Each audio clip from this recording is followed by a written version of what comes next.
அதிசயங்கள் செய்கிறவர் நம் அருகில் இருக்கிறார். அற்புதங்கள் செய்கிறவர் என்றும் நமக்குள் வசிக்கிறார்.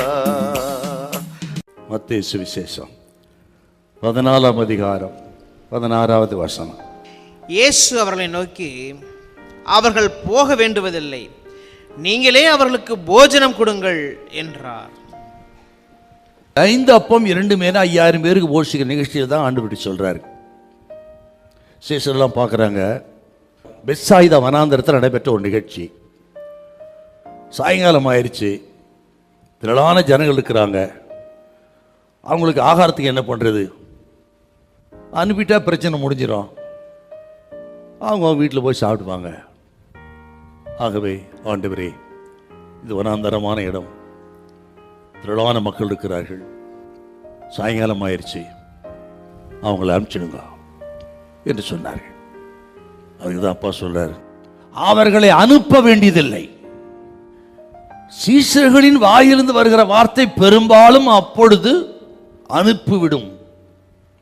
ஆனால் ஆண்டவர் சொல்கிறார், அவர்களை அனுப்ப வேண்டியதில்லை. 2 பேருடைய பார்வை பாருங்க. 200 பணத்துக்கு எங்க போறது? யோவான் சுவிசேஷம் 6ஆம் அதிகாரம் 7வது வசனத்துல பிலிப்பு சொல்றார், 200 பணத்துக்கு அதுக்குள்ள கால்குலேட் பண்ணிட்டார் அவரு. அந்திரேயா சொல்றாருங்க, அதே நீங்க 6 வாசிச்சு பாருங்க.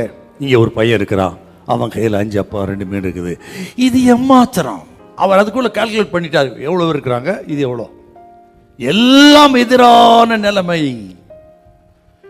அங்கேதான் கர்த்தர் சொல்லுகிறார், இவர்களை அனுப்ப வேண்டியதில்லை என்றால் தேவனுக்கு ஒரு திட்டம் ஏற்கனவே இருக்கிறது. அந்த திட்டத்தை தான் இயேசுநாதர் பார்க்கிறாரு. இந்த வனாந்தரத்தை அவர் விருந்து சாலையாய் பார்க்கிறார்.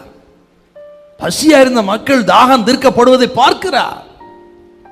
கவலையோடு இருக்கிற மக்கள் மகிழ்ச்சியோடு திரும்பி போவதை பார்க்கிறார். சீசர்களுக்கு என்ன சூழ்நிலை இருந்தது, அதே சூழ்நிலை தான் இயேசுவுக்கும் இருந்தது.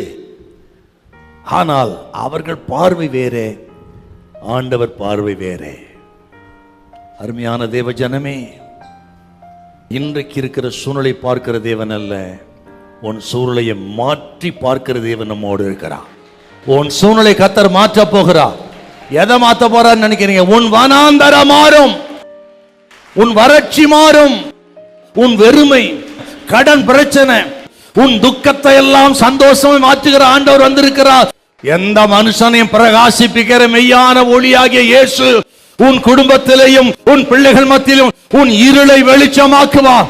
தரித்திரங்கிற இருள் விலகும், பாவம் என்கிற இருள் விலகும், பில்லி சூன்ய கட்டுகளுக்கு இருள் விலகும்.